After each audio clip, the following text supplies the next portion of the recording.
Bonjour et bienvenue pour nos lectures partagées. Alors dans ce parcours de 15 jours, comme promis, un jour nous méditons et un jour je vous partage l'une de mes ressources. Et ces livres sur la pleine conscience ou qui utilisent, s'approprient, se sont construits autour de cette pleine conscience sont nombreux. Aujourd'hui je voudrais vous partager un tout autre livre qui est celui-là. Se changer, changer le monde, des solutions concrètes pour mieux vivre ensemble. Et ce livre est de Christophe André, Jon Kabat-Zinn, Pierre Rabhi et Matthieu Ricard, qui sont tous des personnages plutôt connus. Ce livre va leur donner la parole et les animateurs facilitateurs de ces dialogues et qui ont conçu ce livre sont Ilios Kotsou et Caroline Le Cire. Et donc, petite quatrième de couve, aujourd'hui nous avons tous pris conscience qu'il faut changer nos habitudes pour avoir un monde meilleur. Ah, mais comment obtenir un tel résultat si nous ne sommes pas en paix avec nous-mêmes ? Nous sommes responsables du monde et des valeurs que nous léguons aux générations futures. Chacun de nous peut faire sa part du colibri pour un changement plus global dans le monde. Et donc l'idée, c'est de partager avec ces 4 personnages, qui sont donc Christophe André, qui est le pionnier dans le monde médical de la pleine conscience, qui l'a, on va dire, démocratisé dans le monde séculaire. Jon Kabat-Zinn, qui est le pionnier international de la sécularisation de la pleine conscience. Pierre Rabhi, qui est cet homme de la décroissance, qui a fondé, entre autres, avec une équipe, les Colibris. Donc l'histoire de la sobriété heureuse, et puis Matthieu Ricard, qui n'est plus à présenter, célèbre moine occidental, scientifique, et qui s'est soumis d'ailleurs à un certain nombre d'expériences sur son cerveau. Et donc je voudrais vous partager tout simplement le début de ce livre. L'enjeu de ce chapitre, qui est écrit par Ilios Kotsou, Caroline Le Cire, Pierre Rabhi et Matthieu Ricard, c'est sur ce sujet de répondre au mal-être contemporain. Il n'y a qu'à voir, la pratique de la méditation se développe et souvent, peut-être même dans votre cas, comment vous y êtes venu, peut-être par une forme de souffrance, une forme d'insatisfaction, et vous vous êtes dit que peut-être la méditation de pleine conscience allait pouvoir vous aider. Alors aujourd'hui, disent-ils, on ne compte plus les désastres socio-économiques, écologiques qui adviennent sur la planète. Nous sommes pour la plupart préoccupés par ces crises que rien ne semble pouvoir arrêter. Dans un monde de plus en plus globalisé, que d'aucuns pensent acquis aux seules lois du profit et de la finance, quelle est notre vraie marge de manœuvre ? Que pouvons-nous faire pour initier le changement et y contribuer ? Une première option consiste à s'engager au niveau social, humanitaire et politique. Une autre voie, c'est le travail sur soi, pour atteindre plus de sérénité dans ce monde difficile. Alors, méditant ou militant ? Eh bien, en fonction de chacun, quel a été votre premier pied ? Ou peut-être vos pieds simultanés dans ces deux mondes ? Je vous partage leurs réflexions. Ces deux positions sont fréquemment dépeintes comme opposées. On représente souvent le militant de façon caricaturale, comme agissant sans réelle conscience des enjeux ni des effets de son action, sans ancrage intérieur. Et le méditant, comme un individu égoïste, coupé des autres et du monde, préoccupé par sa seule vie intérieure et incapable d'agir. Pourtant, si l'on prend le temps d'y réfléchir, est-il vraiment possible d'agir sur ce monde sans se transformer soi ? Comment nous engager pour un monde plus juste et conforme à nos idéaux, si ce n'est pas aussi une façon prometteuse de prendre soin de soi ? Comment donc réveiller, éveiller, réconcilier en nous le méditant et le militant. Je ne crois pas que nous puissions corriger quoi que ce soit dans le monde extérieur que nous n'ayons d'abord corrigé en nous, dit Etty Hillesum. Et ça, c'est une première réponse. Cette étudiante néerlandaise, enjouée, curieuse, résolument moderne, fut déportée à Auschwitz à l'aube de ses 30 ans. Les extraits de son journal, qui s'achèvent par une carte envoyée à une amie depuis le train qui la menait vers son destin funeste, témoigne de sa spiritualité vivante et engagée. Sur les pas de cette grande figure contemporaine, développons quelques raisons d'initier le changement en soi pour changer le monde. Et de manière extrêmement pragmatique, le premier argument repose sur l'idée que nous sommes le monde. Nous changer revient donc déjà à changer une partie du monde, certes infime, mais existante et importante. De plus, nous sommes la partie du monde sur laquelle nous avons une influence la plus directe. L'astrophysicien Hubert Reeves dit que la pollution n'est pas un gros problème, mais 6 milliards de petits problèmes. En le suivant, nous pensons qu'il est possible de mettre en œuvre au moins 6 milliards de petites solutions pour rendre ce monde plus juste. Le changement est donc complètement à notre portée. Alors bien sûr, les témoignages autour de ça vont être nombreux et je vous invite à pouvoir les partager. Et pour ma part, je ne sais pas si j'ai rencontré l'envie d'agir, en tout cas la capacité d'agir dans l'humanitaire, dans le développement international, et si j'ai croisé la méditation en même temps. En tout cas, c'est clair, si j'ai croisé cette méditation, cette pratique de se changer à l'intérieur, ça n'a pas été l'essentiel de mes préoccupations, ni l'essentiel de mon activité, voire même un objectif à part entière. Et comme beaucoup de personnes engagées dans la coopération, eh bien, j'ai atteint un moment, un certain ras-le-bol, de me dire mais à quoi bon, à quoi tout cela sert? Et à bien y réfléchir, depuis 10 ans engagée sur ces chemins de la pleine conscience, eh bien je me dis qu'effectivement, la posture de Hubert Reeves, qui consiste à dire que l'injustice n'est pas un gros problème, mais 6 milliards de petits problèmes, et que donc il est possible de mettre en œuvre au moins 6 milliards de petites solutions pour rendre ce monde plus juste, est une belle perspective.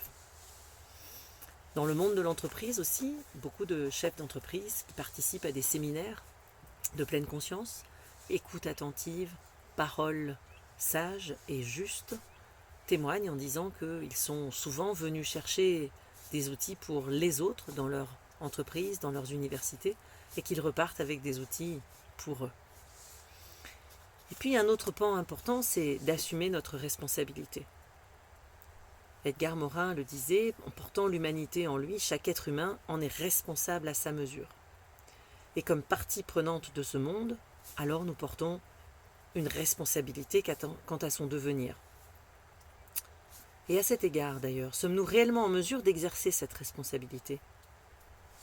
Des recherches scientifiques qui sont présentées dans cet ouvrage laissent en effet entrevoir que la société actuelle, sous l'influence de certains facteurs comme l'argent, le stress, la publicité, nous aliène.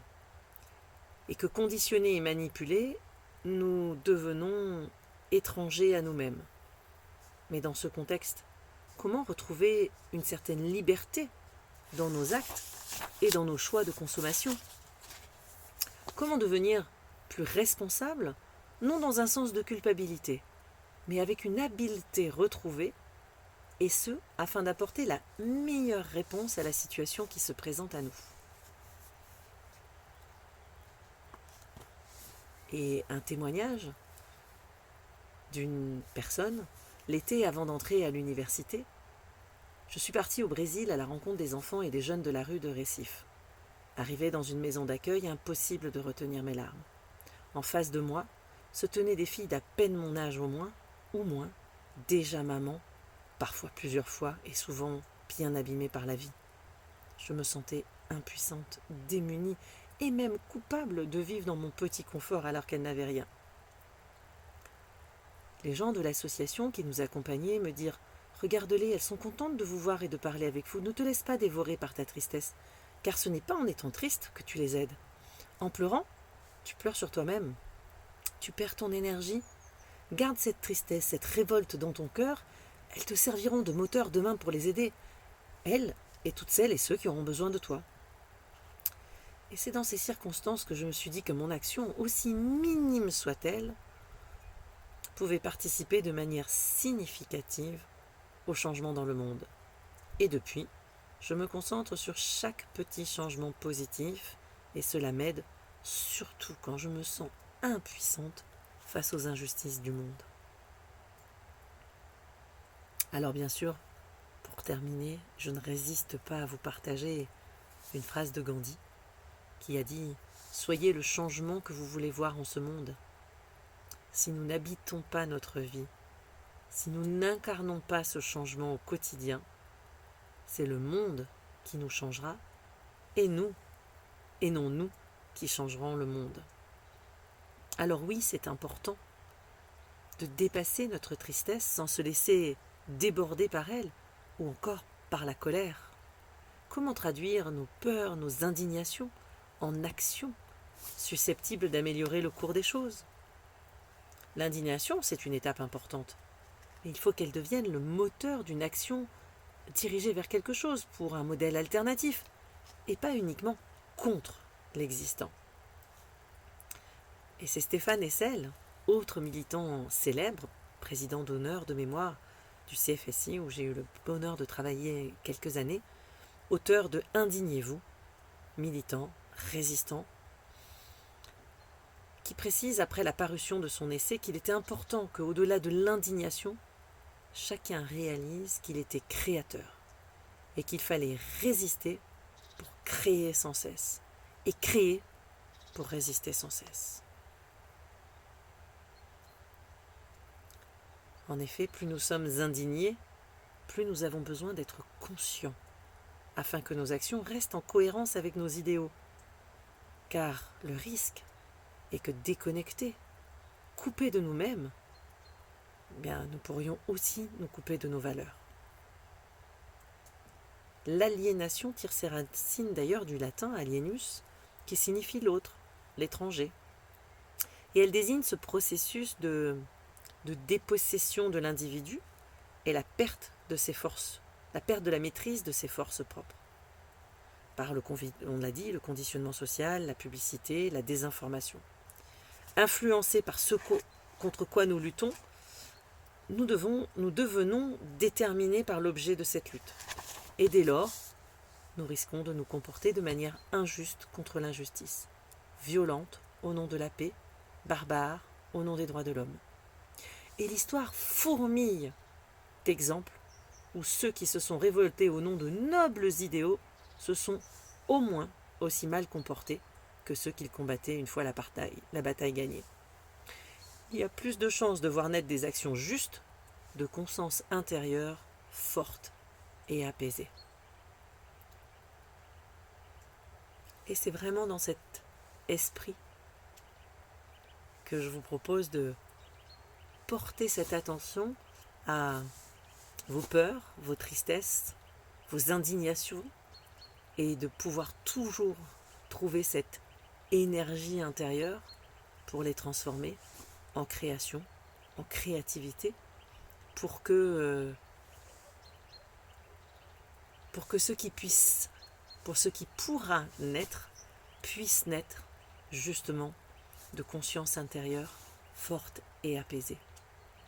Alors pour ce qui me concerne, et ceux qui me connaissent bien le savent, ça a été un chemin parfois douloureux et que l'apaisement intérieur face à toutes ces injustices dans le monde, moi qui ai décidé de m'engager très jeune, juste après ma thèse, et qui ai fait 15 ans dans le développement international, le renoncement aussi, quand j'ai décidé de quitter ce milieu-là pour tenter autre chose, toujours en colère, eh bien, c'est aussi grâce à la pratique de la pleine conscience que je travaille, car ce n'est jamais complètement terminé ni gagné, à pouvoir participer, m'engager pour des actions justes, mais nourries, ancrées, irriguées, fondées sur cette conscience forte et apaisée et sur une sorte de compassion à l'endroit de l'humanité.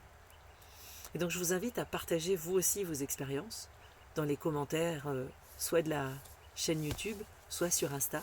N'hésitez vraiment pas ou contactez-moi par d'autres moyens pour partager comment vous gérez vos peurs, votre tristesse et votre indignation. Et je vous le redis, un tout petit livre passionnant à lire pour se changer et changer le monde en pleine conscience. À très bientôt.